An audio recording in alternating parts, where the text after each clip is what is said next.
Bueno, por fin ha llegado el tema que a muchas personas es su favorito de segundo de bachillerato, yo me encuentro entre ellas, y es el tema de genética mendeliana. Pero bueno, antes vamos a hablar de las mutaciones, que nos quedó pendiente de genética molecular, y luego ya nos metemos con Mendel. Bien, os voy a resumir esto mucho porque bueno, ya os dije en clase que normalmente en este apartado de mutaciones te preguntan el concepto de mutación, tener muy claro que la mutación tiene lugar sobre el ADN. Los tipos de agentes mutágenos te pueden preguntar, y sobre todo su relación, la relación de las mutaciones con el cáncer y con la evolución de especies. Luego ya en los problemas tipo a los que hicimos en clase en la pizarra, de transcribir y traducir una hebra de ADN, te pueden preguntar pues que hagas algún tipo de mutación en una base nitrogenada de cierto codón y ver qué ocurre con el péptido, o que introduzcas tú una mutación indicando qué tipo de mutación es para generar un codón de par o stop, o cositas así más prácticas. Así que nada, voy a resumiroslo un montón. Lo tenéis el resto de la explicación en los apuntes, y como siempre, haced un buen resumen, un buen esquema, haced muchas tareas de PEBAU, de la antigua selectividad, y listo, nos lo tenemos preparado. Entonces, como os digo, pues bueno, el concepto de mutación, que son cambios o alteraciones en el material genético, la unidad genética que se puede mutar, ya sabéis que era dentro del gen la base nitrogenada, y que evidentemente la mutación, si es en una célula somática, por ejemplo me da el sol y me mutan las células de la piel, no lo van a heredar mis hijos, mis hijas, no lo va a heredar mi descendencia. Sin embargo, si una mutación afecta a células germinales, en mi caso a ovocitos, pues mi descendencia sí que va a heredar esa mutación porque va en mi gameto. Agentes mutágenos, bueno, pues tenemos de dos tipos, los químicos y los físicos. Ya sabéis que las mutaciones pueden ser espontáneas, ¿vale? Ocurren en la naturaleza porque sí, pero las podemos inducir. Ya os hablé del tema del uso de los mutágenos en genética, sobre todo para provocar mutaciones en bacterias y ver cómo se comportan. Bien, pues agentes químicos tenemos, por ejemplo, el ácido nitroso, que desamina a la citosina y origina un uracilo, cambia de citosina a uracilo. Hablamos de agentes desaminantes. Por ejemplo, pueden añadir grupos metilo o etilo, como el etilmetano sulfonato, que transforma la guanina de tal manera que se aparea con una timina en lugar de con una citosina, entonces ahí ya hay una mutación, son agentes alquilantes. Análogos de bases, que van a ser mutágenos que parecen bases nitrogenadas pero que no lo son y se aparean en lugar de una base nitrogenada. O agentes intercalantes, que van a introducir bases nitrogenadas entre las que ya existen o incluso eliminarse. Dentro de los mutágenos físicos ya no son sustancias químicas, son sobre todo radiaciones, pues como pueden ser la ultravioleta del sol, los rayos X, por eso cuidado con las radiografías, o los rayos gamma, que rompen enlaces fosfodiéster. De esta manera se rompe la unión entre desoxirribonucleótidos del ADN, rompe ese fosfodiéster, que os recuerdo que el fosfodiéster es el que une desoxirribonucleótidos en el ADN. Bien, en cuanto a las mutaciones, tenemos las mutaciones puntuales o génicas, que afectan a una base nitrogenada, y tenemos la sustitución de bases, que hay de dos tipos. Como podéis ver aquí, si yo sustituyo una base púrica por una púrica, o una pirimidínica por una pirimidínica, pues yo tengo una transición. Ahora, cuando yo sustituyo una púrica por una pirimidínica, por ejemplo, donde tendría que ir una A, le meto una C, hablamos de una transversión. Entonces, si es dentro del mismo grupo, de las que tienen dos anillos o un anillo, son transiciones. Si cambio de púrica a pirimidínica o viceversa, transversiones.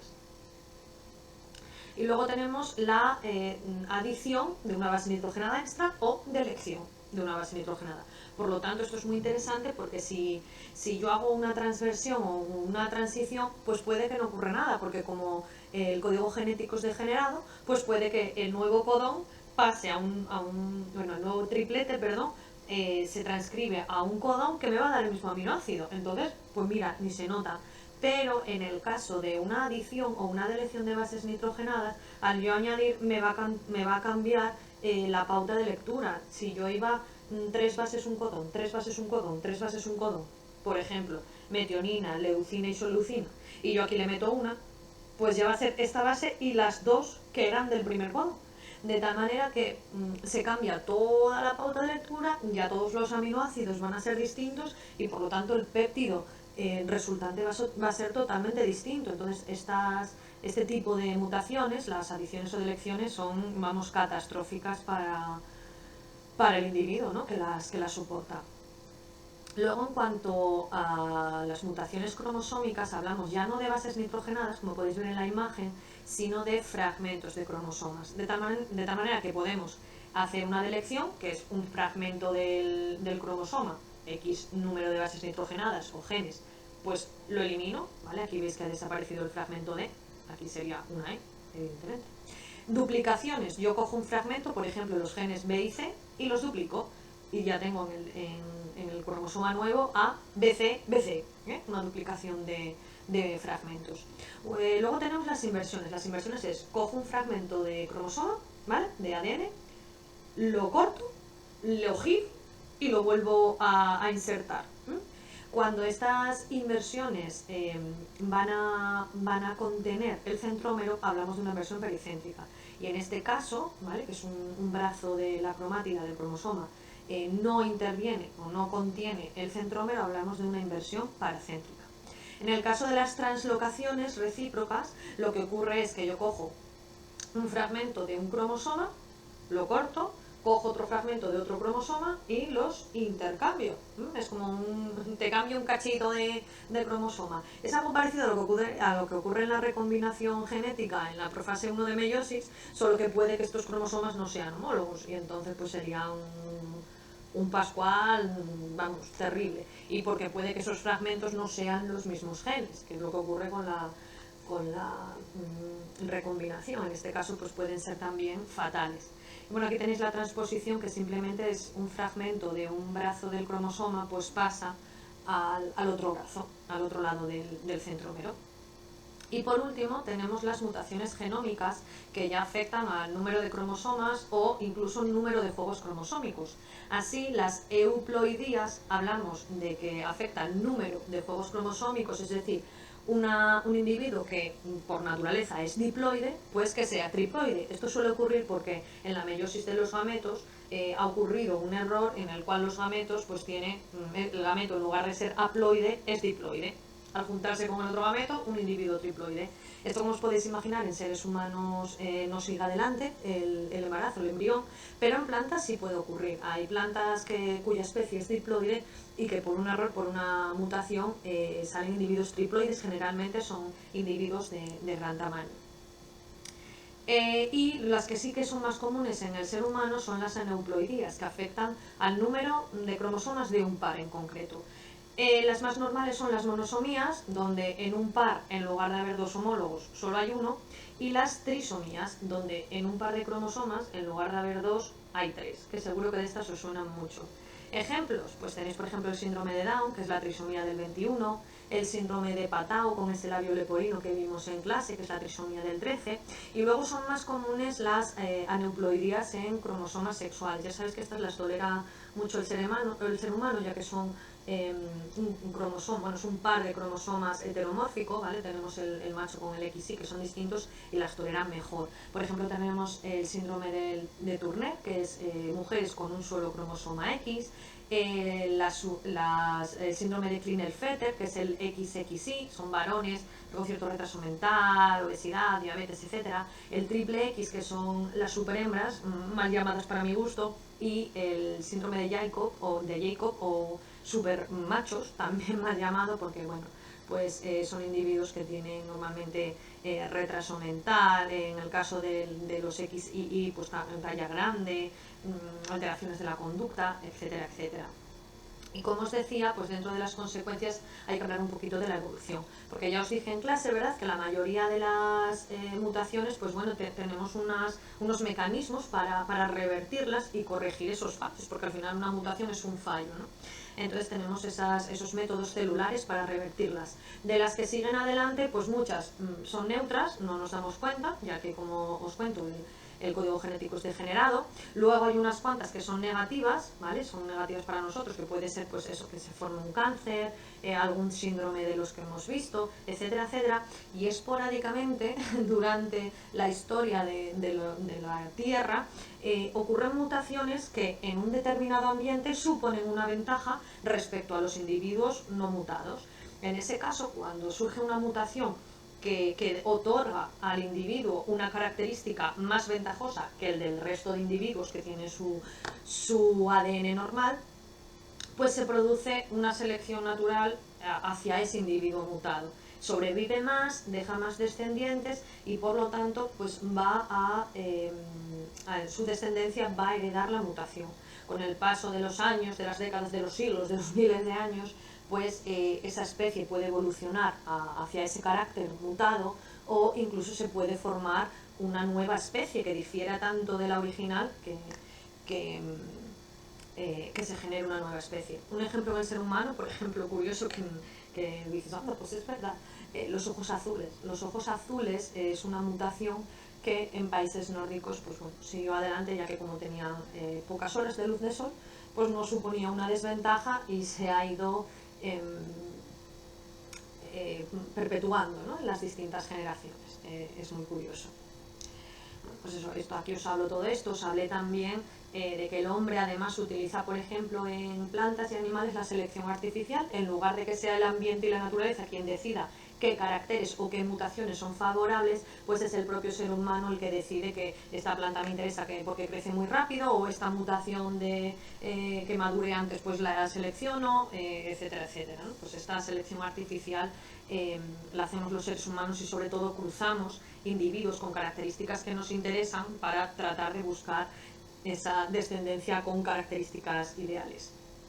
Y también hablamos en clase del concepto de pool genético, ¿no?, porque cuando hablamos de evolución no podemos hablar de un solo individuo, sino tenemos que hablar de una población, ¿no?, de una población en un lugar determinado, y los genes que hay entre ellos, porque luego los individuos se van a parear más o menos al azar, tú no sabes quién se va a parear con quién. Entonces lo que es más interesante es estudiar todos los genes que hay en una población, ¿no?, en una especie, en un determinado lugar. De tal manera que con esas variaciones y con esas combinaciones que va a haber por apareamiento, pues van a ser los que me digan cómo van a ser las siguientes generaciones. Cuando hablamos de todos los genes, ¿no?, de todas las proporciones que hay de cada alelo, de cada gen, las distintas variantes de los genes y en qué proporción, hablamos del pool genético, ¿vale? También eso, pues la acumulación de mutaciones genéticas pues pueden dar lugar a especies distintas, y también vamos a hablar, aparte de mutaciones y evolución, vamos a hablar de mutaciones y cáncer. Bueno, ya sabéis que el cáncer son células que no responden a control de mitosis, de división, y se dividen sin control.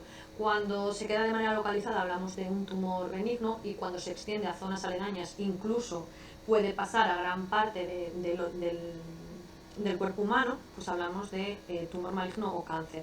Cuando se establecen colonias de estas células en otros órganos que estén cerca, hablamos de metástasis.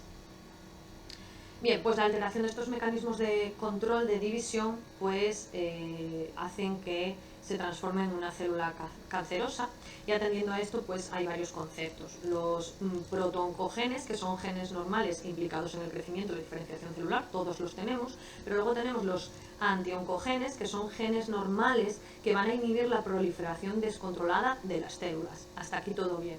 Y ya están los genes cancerosos, que son los oncogenes. Son versiones alteradas, son mutadas de estos protooncogenes normales, que son los que van a controlar todo el tema de la división, pues mutan y pues van a perder este control, ¿no?, este control de división.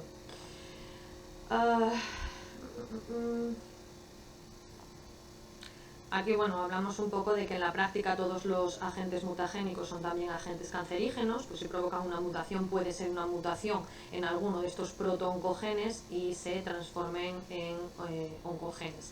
Y aquí os pongo, pues bueno, un esquemilla de cómo se produce la carcinogénesis o la formación de un cáncer. Nada, es muy sencillo. Y bien, empezamos tema y pasamos a la genética mendeliana. Entonces, como siempre, les encanta en PBAU poner conceptos, y aquí en este tema hay muchos conceptos. Entonces empezamos con genes, ya conocemos este concepto, que son las unidades que van a determinar los distintos caracteres hereditarios, y van a ocupar siempre una posición fija en el cromosoma. Por ejemplo, el gen del color de los ojos se encuentra a 30 unidades centimorgan del centrómero del cromosoma 3, o lo que sea. Siempre están esos genes en el mismo lugar. Ese lugar que ocupan se llama locus.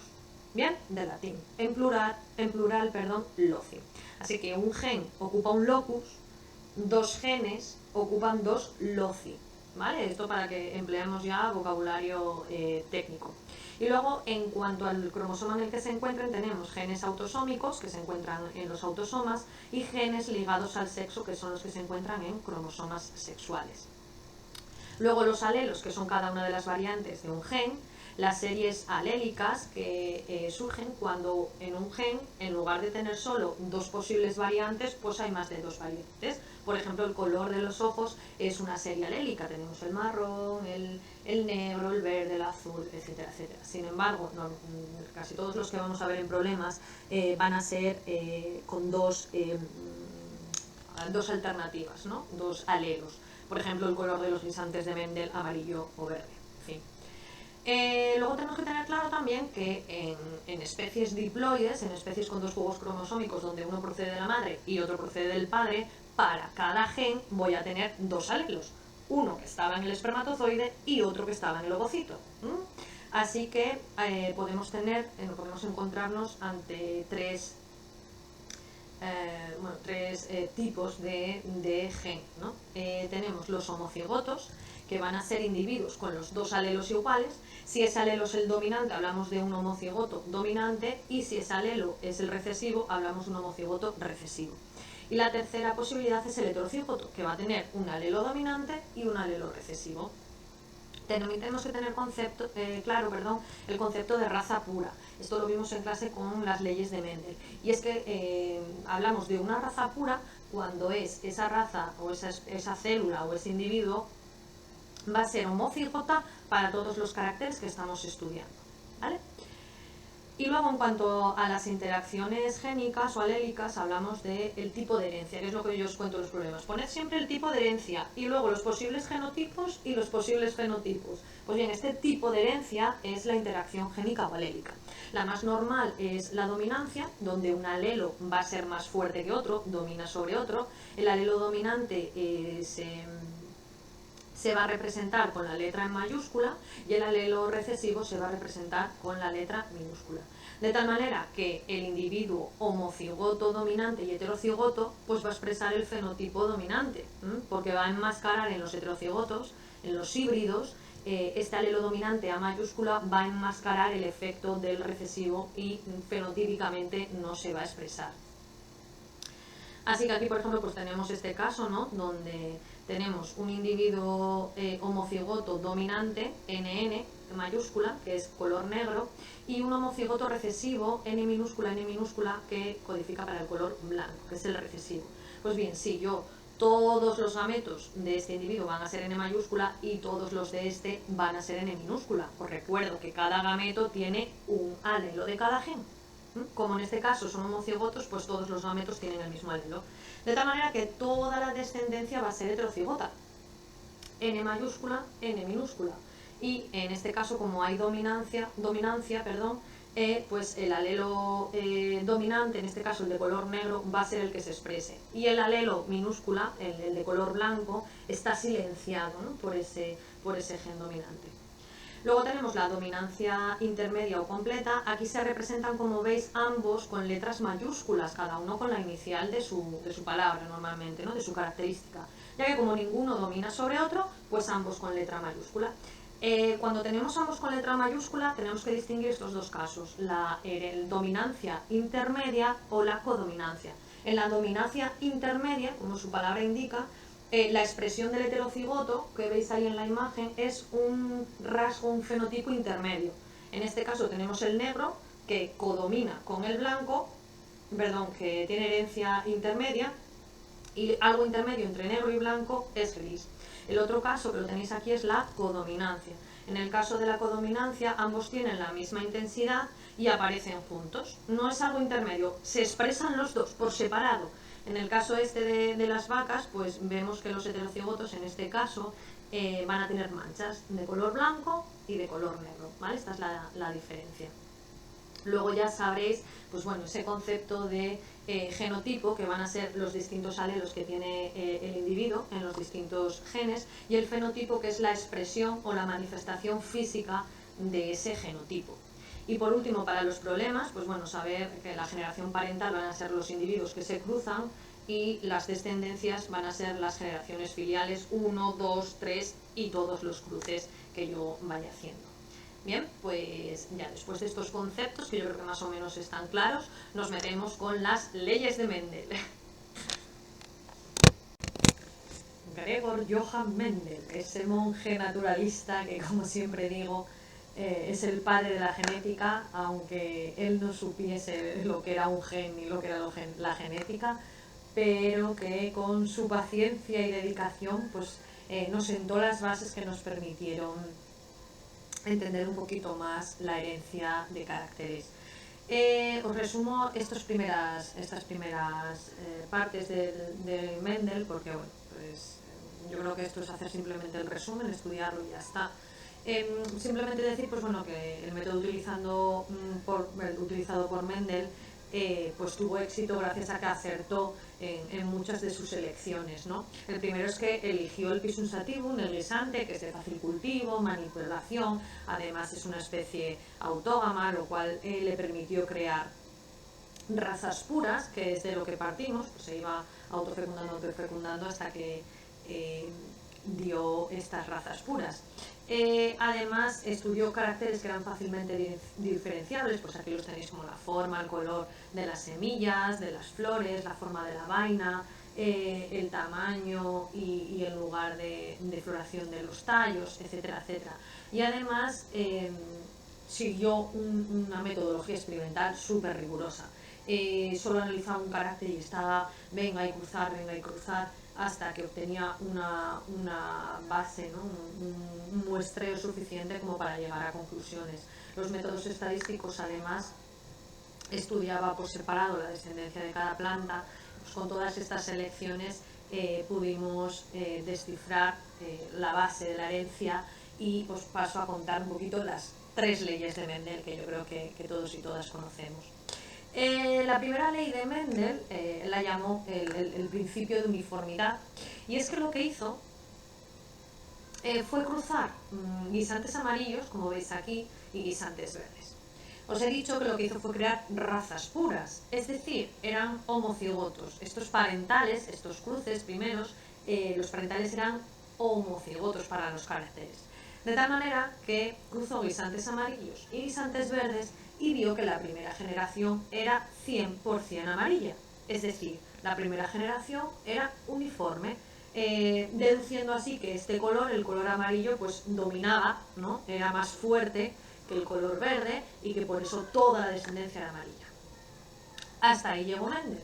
Hoy en día podemos interpretarlo con este cruce que tenéis aquí delante, y es que, como sabemos que eran razas puras, que eran homocigotas, podemos ver que la planta amarilla con el fenotipo dominante era homocigota dominante y el del fenotipo verde era el homocigoto recesivo.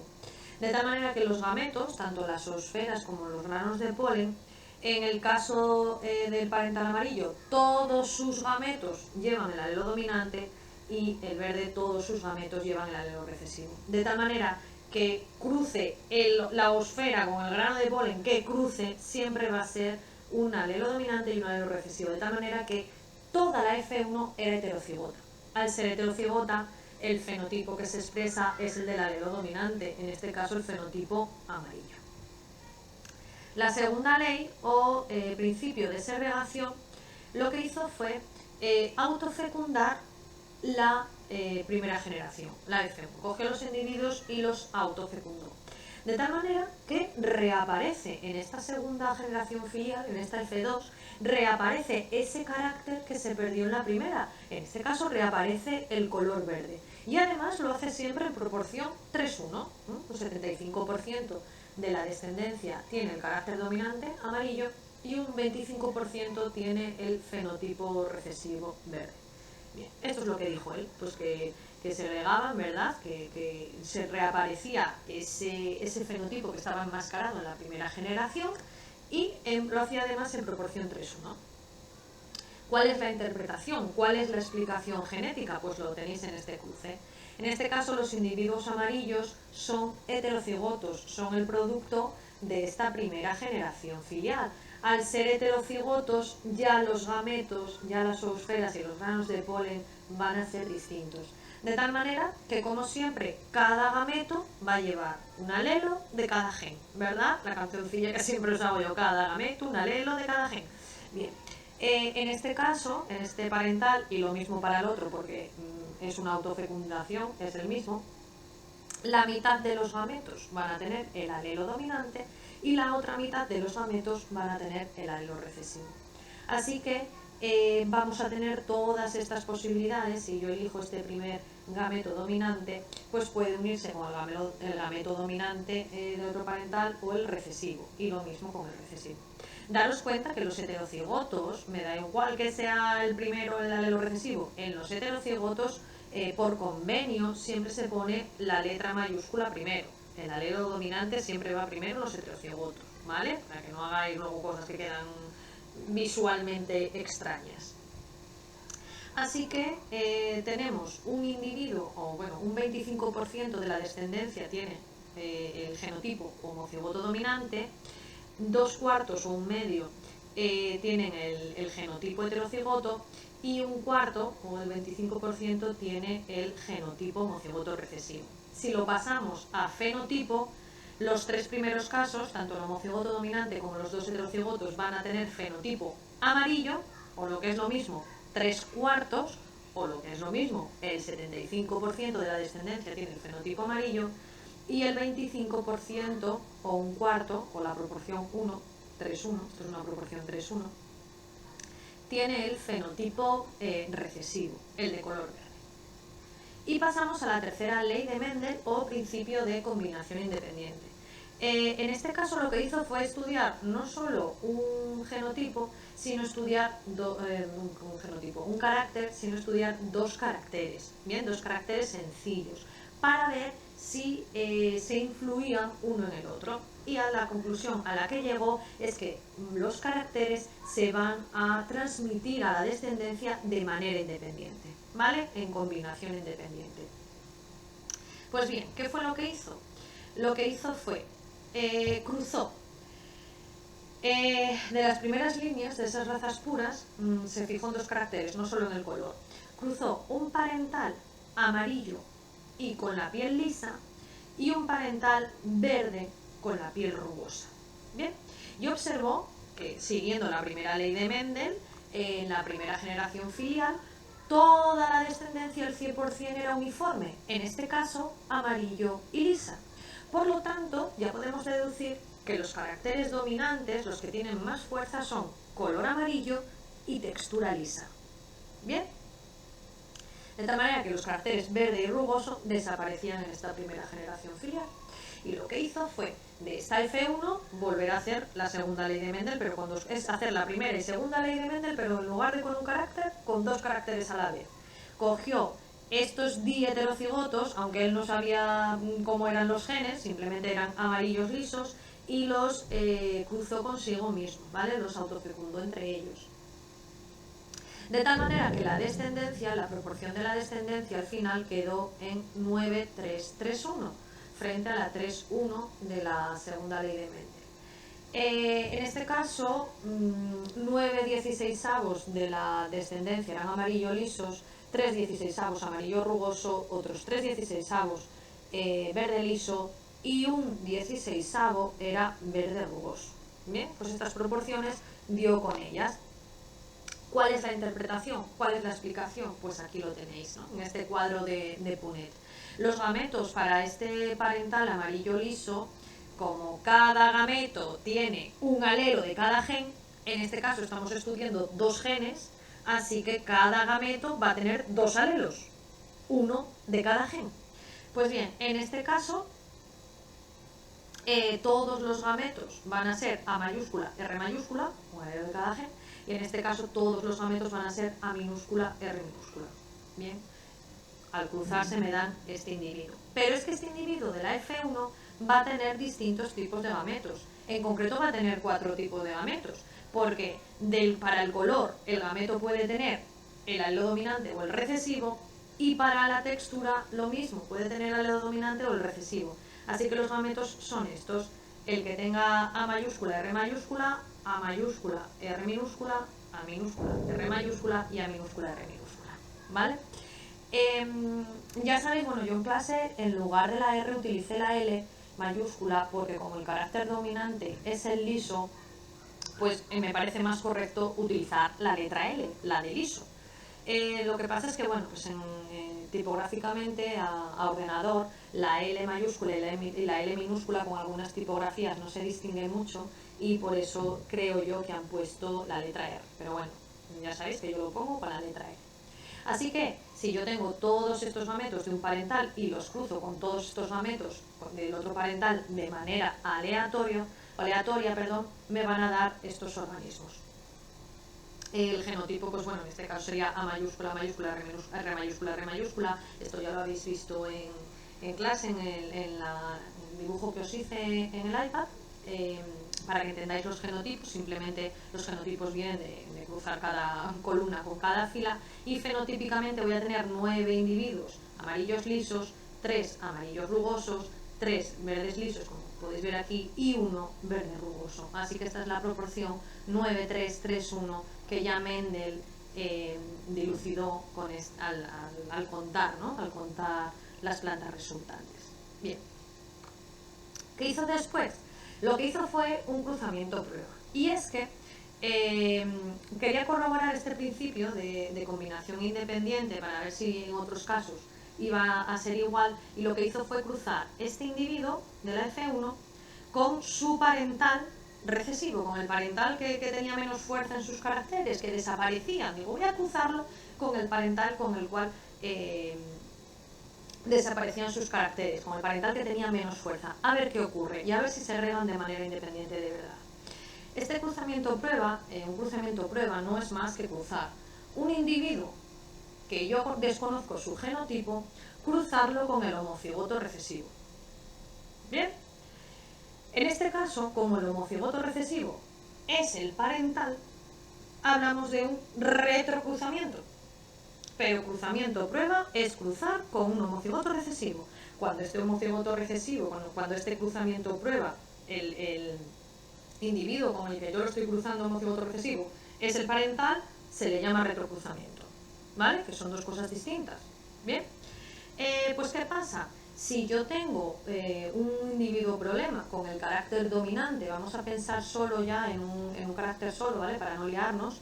Yo tengo un individuo con guisantes amarillos.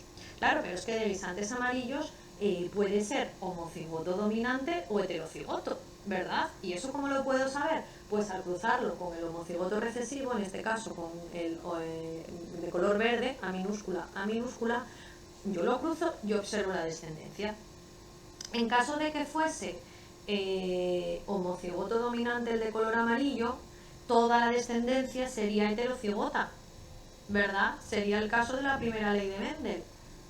Si fuese homocigoto dominante, yo lo cruzo a un cruzamiento prueba con el homocigoto recesivo, pues toda la descendencia sería amarilla. Entonces, si yo hago un cruzamiento prueba y el 100% de la descendencia me sale con el fenotipo dominante, ya está. Mi individuo problema, ese de aquí, es homocigoto dominante. Pero ¿qué pasa si es heterocigoto? Si es heterocigoto, yo tendría, este heterocigoto tendría gametos A mayúscula, A minúscula, y el otro, el homocigoto recesivo, todos sus gametos serían A minúscula, con el alelo recesivo. De tal manera que yo tendría la mitad de la descendencia, tendría el alelo A mayúscula, A minúscula, y la otra mitad tendría el A minúscula, el homocigoto recesivo. Sería la mitad heterocigota, la mitad homocigota recesiva, o lo que es lo mismo, 50% amarillo, 50% verde. Así que si en un cruzamiento prueba me sale 50% fenotipo dominante, 50% fenotipo recesivo, yo ya sé que mi individuo problema, ese del que no sé el genotipo, es el heterocigoto. Bien. Otro tipo de herencia es el alelismo múltiple. En este caso es cuando para un determinado gen hay varios alelos, como puede ser, por ejemplo, el color de los ojos en humanos o el ejemplo que yo os he puesto, que es el pelaje en conejos. El pelaje en conejos viene determinado por un gen llamado C, el gen C, y tiene 4 alelos.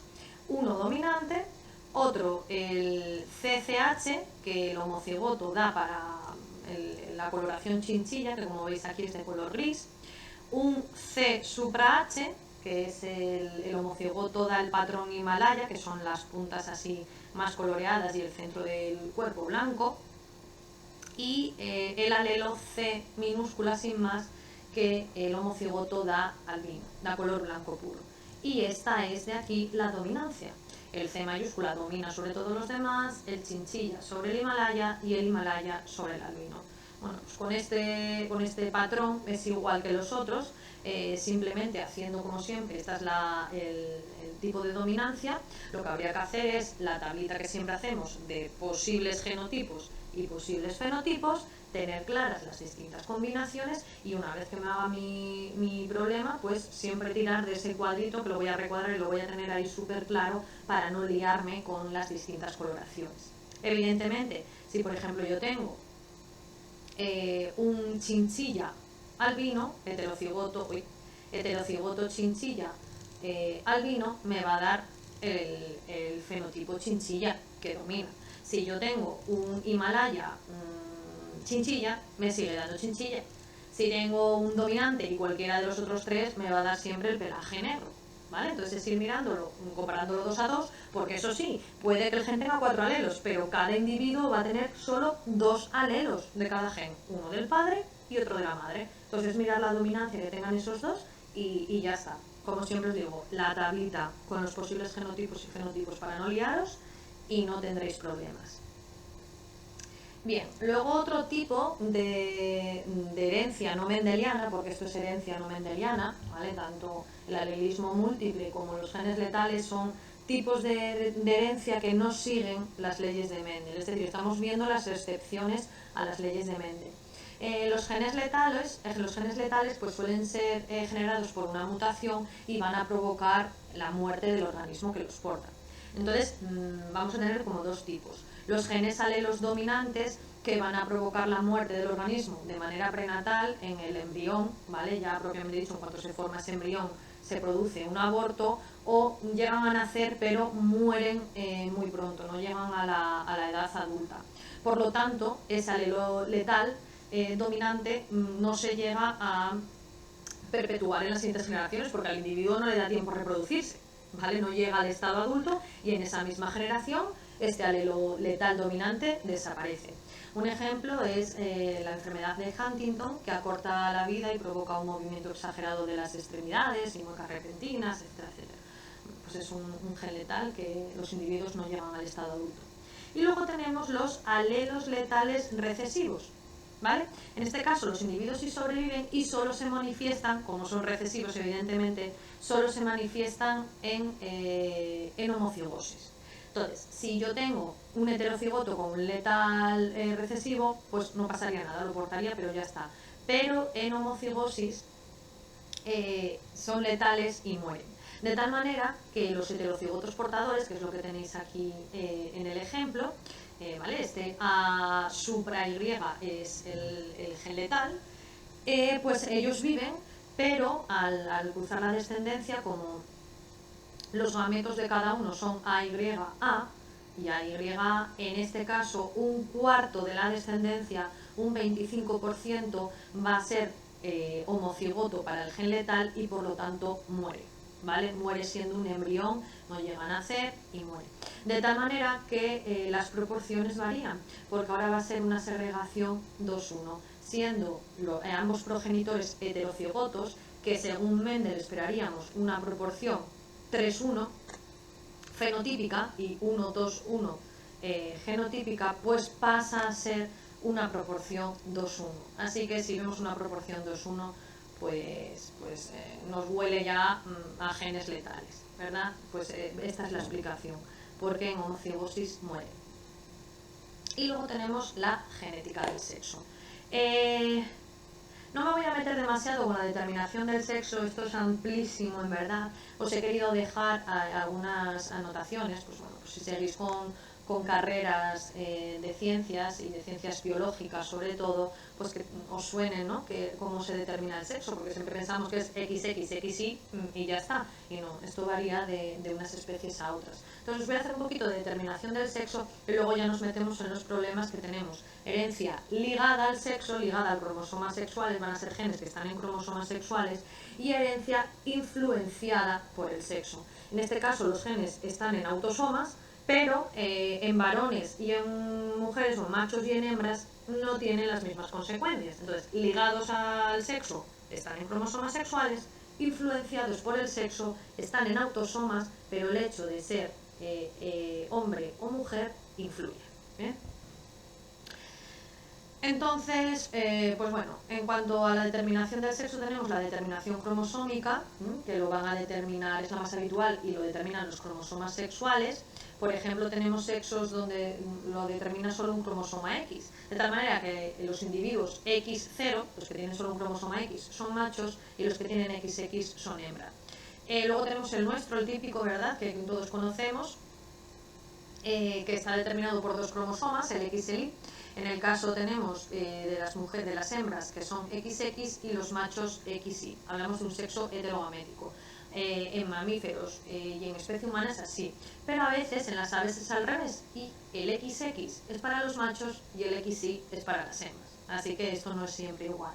Y luego tenemos sexo determinado por un conjunto de cromosomas, que en este caso depende de la relación del número de cromosomas. Esto ocurre, por ejemplo, con Drosophila melanogaster, que os sonará, que es la mosca de la fruta, esta mosca que le sale de la fruta cuando ya está demasiado madura y que se utiliza tantísimo en genética, una que no he contado yo y sexado y contado mutaciones de Drosophila melanogaster en la carrera. Me acuerdo que podía contar al día con una lupa unas 500 o 600 moscas, sexarlas. Estas son machos, estas son hembras, mutación de ojos rojos, mutación a la torcida, mutación color ébony. Madre mía, era una locura, se utiliza muchísimo en genética. En este caso, se mira la relación entre cromosomas X y autosomas. Si el número de cromosomas X entre el número de autosomas da mayor que 1, hablamos de que ese individuo es una superhembra. Si es igual a 1, si hay el mismo número de cromosomas X que de autosomas, es una hembra. Si es igual a 0,5 es un macho, menor de 0,5 un supermacho, y si el número de cromosomas X entre el número de autosomas se encuentra entre 1 y 0,5, hablamos de una mosca intersexuada, ¿vale?, con sexo intermedio. Así que mira qué diferencia de determinación de sexo. La cariotípica, la determinación cariotípica, pues un cariotipo evidentemente pensamos en dotación cromosómica, así que va a depender de la dotación cromosómica. Es, por ejemplo, el caso de insectos sociales como las abejas y las hormigas. No sé si lo conoceréis el caso. Hablamos de la haplodiploidía, y es que las hembras son diploides porque se generan por fecundación de los zánganos a la reina, ¿no?, a los huevos que pone la reina. Cuando son fecundados salen individuos diploides, hembras. Los huevos que no son fecundados van a ser haploides porque son los huevos que ha puesto la reina, así que los individuos haploides, machos. Ya está, hablamos de estas especies. Este es un método de reproducción por partenogénesis y hablamos de una especie haplodiploide, donde las diploides son hembras y los haploides son machos. Y luego también hay una determinación ambiental del sexo, donde hay veces que la temperatura ambiental va a determinar que los huevos salgan machos o hembras. Esto ocurre con cocodrilos y tortugas, es muy curioso. Así que bueno, vamos a pasar ya a la herencia ligada al sexo. Como se ha adelantado, van a ser genes cuyos loci se van a encontrar en cromosomas sexuales. Entonces tenemos que fijarnos en estos cromosomas sexuales, en el X y el Y, y tenemos que saber que los dos cromosomas van a tener esta región azul oscura, que está representada en azul oscura, que esta región es homóloga. Van a tener ambos los mismos genes. Así que en esta región homóloga se comportan, podríamos decir, como los autosomas. Van a tener los mismos genes y perfecto. Pero es que también hay una región diferencial, donde los genes que hay en esta región diferencial del Y no son los mismos que los que hay en la región diferencial del X. Así que si yo estoy estudiando en un problema un gen que se encuentra en la región homóloga lo trato igual que un autosoma. Me da igual, está en la región homóloga, en la región apareante, porque pueden aparear, ¿verdad?, por esa zona. Sin embargo, si el gen, que es lo más típico, si el gen que yo estoy estudiando, que está ligado al sexo, que está en cromosomas sexuales, se encuentra en la región diferencial, van a tener un comportamiento no mendeliano, que es lo que tenemos que ver. Bien. Cuando están en la región no homóloga, cuando se encuentra este gen en el cromosoma X, hablamos de genes ginándricos, que solo se encuentran en el cromosoma X, en el Y no existen, y cuando se encuentran en la región diferencial del cromosoma Y, hablamos de genes holántricos, ¿vale? Solo existen en el cromosoma Y, por lo tanto solo lo van a tener los machos, y no se encuentra ese gen en el cromosoma X, por lo tanto las hembras no lo tienen. Bien, dentro de esta herencia ligada a cromosomas sexuales XY, pues tenemos que hablar de un ligamiento total en el cromosoma X, en el caso de las hembras, que pueden ser homocigotas y heterocigotas, porque tienen dos cromosomas X, pero en los machos son siempre hemicigóticos. ¿Qué quiere decir hemicigóticos? Que son homocigotos porque no tienen dos alelos, pero porque solo tienen un cromosoma X. ¿Vale? Es que son homocigotos porque tienen solo uno, así que hablamos de hemicigóticos, ¿vale? Son genes ligados al cromosoma X y por lo tanto los machos, si tienen el alelo que yo estoy buscando, ¿no? Bien sea dominante o recesivo, porque suelen ser enfermedades, hablamos de un macho hemicigótico. Por ejemplo, el daltonismo, que seguro que el año pasado habéis hecho problemas y en cuarto seguro que también, donde se encuentra este gen del daltonismo, es recesivo, hace falta que esté en homocigosis en hembras para que se manifieste, y se encuentra en el cromosoma X, ¿vale? Ya sabéis que es una dificultad para distinguir colores. La hemofilia también tiene una herencia recesiva ligada al cromosoma X, impide la coagulación y cicatrización de heridas de manera correcta. Y luego el ligamiento en el cromosoma Y en la región diferencial del Y, por lo tanto solo lo tienen los hombres, son genes holándricos. Tenemos por ejemplo la hipertricosis, que es este pelo muy abundante en todo el pabellón auricular, ¿vale? En la oreja, que sale el pelo de la oreja. Y bien, os he querido poner para que tengáis claro pues estos cuadritos que siempre os digo que los tengáis en los problemas, que yo ya sé que lo vamos a hacer un millón de veces, pero los ponéis siempre porque con los nervios te puedes despistar, además queda siempre muy bien. Así que como siempre os digo, vamos a poner el tipo de herencia, el tipo de dominancia o codominancia o lo que sea, el tipo de herencia, y el cuadrito con los posibles genotipos y fenotipos. De esta manera no nos vamos a equivocar. En el caso de estos genes ligados a cromosomas sexuales, pues tenemos que distinguir las hembras, que tienen dos cromosomas X, y los machos, que tienen un cromosoma X y un cromosoma Y. Así que tenemos que poner los cromosomas sexuales y como supraíndice se pone el alelo que estamos estudiando. En este caso el daltonismo el daltonismo es recesivo, así que su alelo, y además es recesivo ligado a cromosoma X, así que su alelo es el X supra de minúscula, y la visión normal está determinada por el alelo X supra de mayúscula. Así que las mujeres homocigotas dominantes y heterocigotas van a tener una visión normal, y las homocigotas recesivas son mujeres daltónicas. Si bien la heterocigota, aunque tenga visión normal, es portadora de un gen del daltonismo, así que lo puede transmitir a su herencia, y aquí lo divertido. En el caso de los hombres, como solo son hemicigóticos, pues solo tienen un cromosoma X pues si tienen el alelo dominante ven normal, y si tienen el alelo recesivo pues son daltónicos. Lo mismo para la hemofilia, y en el caso de la hipertricosis, pues como las mujeres no tienen el cromosoma Y, pues todas van a ser normales. En el caso de los hombres, el que tenga el cromosoma de la hipertricosis, el gen el alelo de la hipertricosis, en su cromosoma Y va a tener hipertricosis, y el que no lo tenga, pues va a ser un hombre normal. Bien, aquí tenéis esta enfermedad. Y en el caso de la hipertricosis, como veis, es dominante. Y luego tenemos la herencia influenciada por el sexo, que como os decía, se encuentran en autosomas, pero las hormonas sexuales de los hombres o de las mujeres van a influenciar en la expresión de estos genes, que están en autosomas, insisto, así que no hay que poner ni X ni, se tratan como autosomas, pero en el cuadro de genotipos y fenotipos, en el caso de los fenotipos hay que distinguir los hombres de las mujeres, porque insisto, estas hormonas van a hacer que sea dominante o recesivo según el sexo del individuo que lo porta. Así que se suele señalar con una apóstrofe, como veis aquí, y tenemos el homocigoto apóstrofe, el heterocigoto y el homocigoto sin apóstrofe.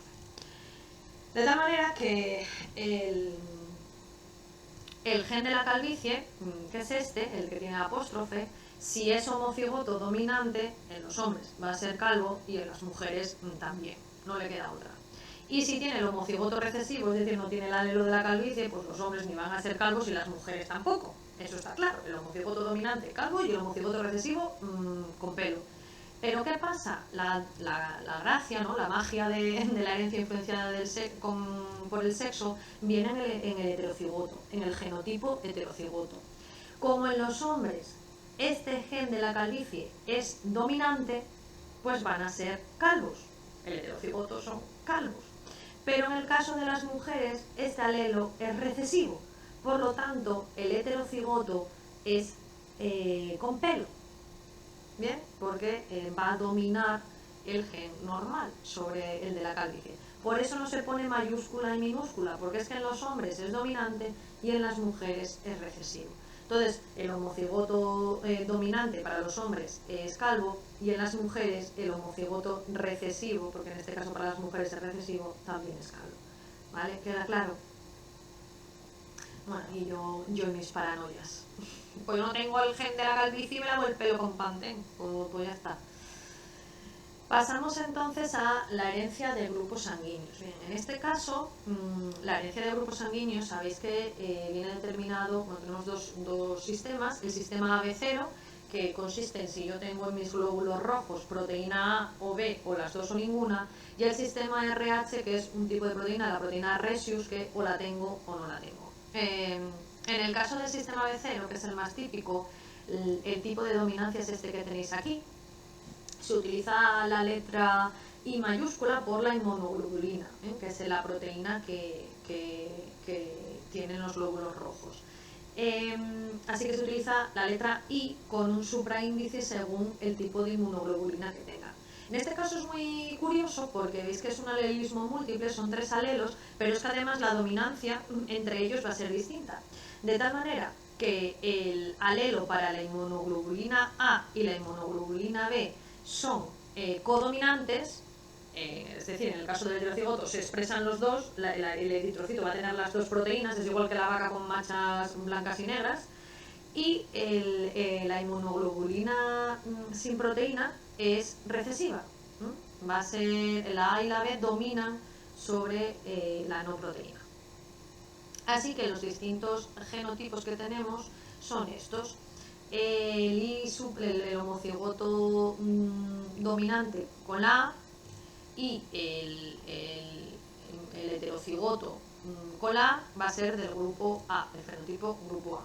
El homocigoto B y el heterocigoto B con el alelo recesivo me da para el grupo B. El heterocigoto AB, como es codominante, como A y B son codominantes, se expresan las dos, así que el grupo es el AB, los eritrocitos, como veis, tienen las dos proteínas. Y el homocigoto recesivo, pues no tiene inmunoglobulinas, así que es del grupo 0. En plasma, ¿vale? Si pensamos un poco en inmunología, ya sabéis que el sistema inmune ataca a las proteínas desconocidas para mi cuerpo, así que si mis glóbulos rojos y mis eritrocitos tienen proteína A, pues van a atacar a la proteína B porque no la conocen, es lo extraño, así que los anticuerpos que tienen en plasma son anti-B. En el caso de los eritrocitos con proteína B, que son estos genotipos, pues van a tener anticuerpos contra la proteína A, que no conocen. Si tienen las dos proteínas, pues no pueden atacar a ninguna proteína porque las tienen las dos, así que no tienen anticuerpos contra inmunoglobulinas A y B. Y los del grupo 0, que no tienen ninguna proteína, van a desarrollar anticuerpos tanto contra A como contra B, anti-A y anti-B, porque las dos proteínas les son ajenas, no las conoce y las va a atacar. Esto es interesante porque cuando hablamos de donaciones hay que tener en cuenta los antígenos del donante, ¿vale? La transfusión, la sangre que me van a transfundir, esos glóbulos rojos, qué proteínas tienen, y se tienen en cuenta los anticuerpos que tiene el receptor. Si yo, en mi caso, que soy del grupo A, tengo anticuerpos contra B, me pueden meter sangre de tipo A y sangre de tipo 0, pero como me metan de tipo B, ataco. Como me metan de tipo AB, ataco, porque me están metiendo eritrocitos con esa proteína B y yo tengo los anticuerpos contra B. Bien.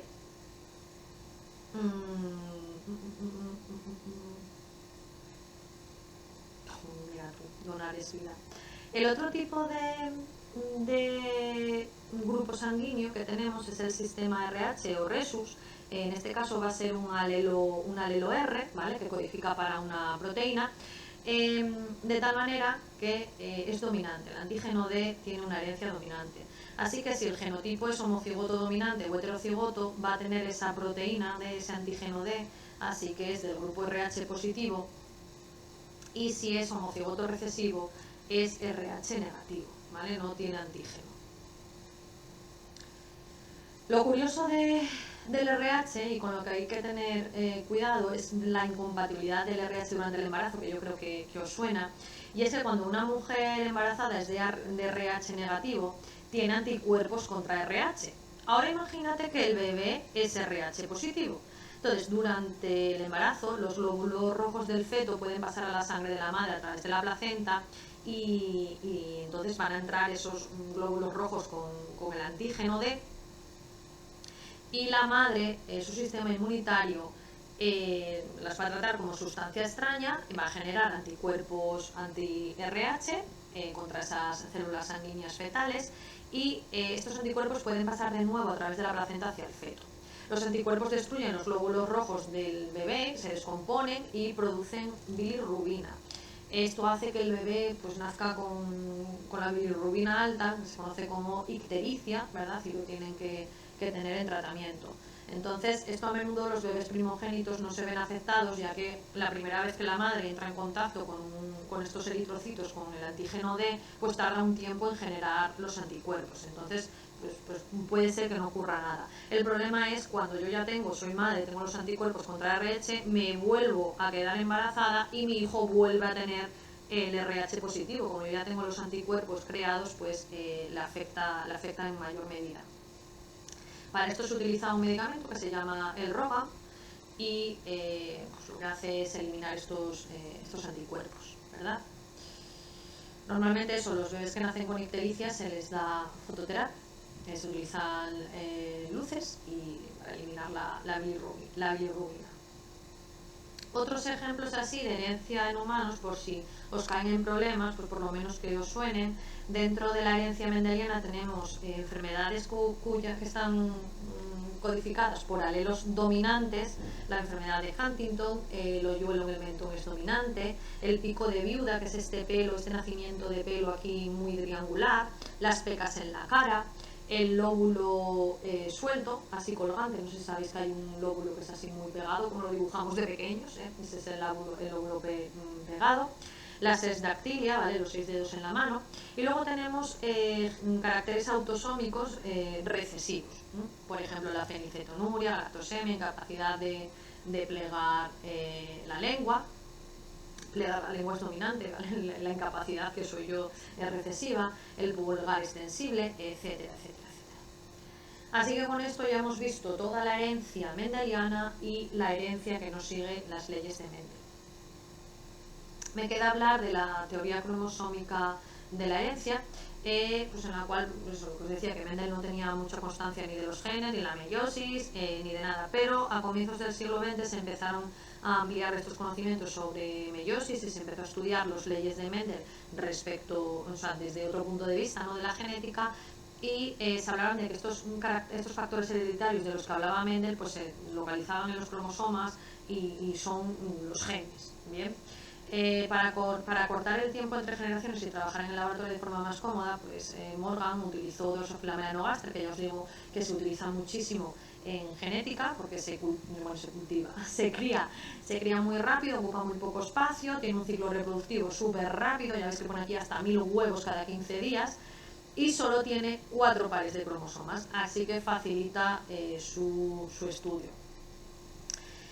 Se llegó a la conclusión de que las unidades hereditarias mendelianas estaban localizadas a lo largo de estos cromosomas. De hecho, hasta se pudieron situar algunos caracteres como pues eso, el largo de las antenas, de las alas, de las patas, el color de los ojos, etcétera, etcétera. Con todos estos estudios nace la teoría cromosómica de la herencia, que se resume en estos cuatro postulados.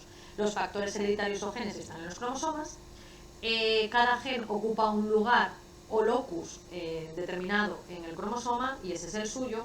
La ordenación de los genes es lineal, de manera que los que se encuentran más próximos se tienden a heredar de manera ligada. ¿Esto por qué es? Porque en meiosis, cuando ocurre el sobrecruzamiento, si yo tengo dos genes muy juntos, es muy difícil que el sobrecruzamiento los separe, así que suelen heredarse juntos. Si yo tengo pelo castaño, ojos castaños, pues si están, esto es mentira, pero bueno, para que me entendáis, si yo tengo pelo castaño, ojos castaños, como están muy juntos, pues suelen ir esos dos alelos juntos en mis gametos, y por lo tanto se heredan así, ¿bien? Y los genes alelos o factores antagónicos que se encuentran en el mismo locus de la pareja de cromosomas homólogos, ¿bien? Como son los dos cromosomas homólogos, tienen la misma forma, pues se encuentran en el mismo locus. Por lo que los organismos diploides, como es nuestro caso, cada carácter viene regido por dos alelos, ¿bien? Uno en el cromosoma paterno y otro en el cromosoma materno. Pues Morgan, por todos estos estudios y por comprobar esta teoría cromosómica, estudiando estas mutaciones y estos caracteres de Drosophila, se llevó el premio Nobel en 1934. Sobre todo estudió el color de ojos, que es lo que os decía yo. Claro, yo lo que me pasaba en el laboratorio era contando los ojos rojos, los ojos púrpura, las alas estas rizadas o las alas normales y el sexo, etcétera, etcétera. Había que ver qué tipo de herencia tenían, ¿no? Lo que os decía, que si están los genes muy cerca, que de hecho las unidades de medida que se tienen en genética, en los LOCI de genes, hablamos de centimorgans, en honor a este genio, ¿no? Que hablo tanto de la teoría cromosómica. Pues bueno, tienden a heredarse juntos, como os dije, estos genes ligados porque están muy cerca y no se suelen recombinar. Bien, esto no os va a caer, y esto ya es nivel avanzado, pero os dejo aquí información para que la tengáis. Aquí os pongo también una relación entre el proceso de meiosis y las leyes de Mendel, que yo creo que os lo he ido explicando, y ya solo me quedaría evolución.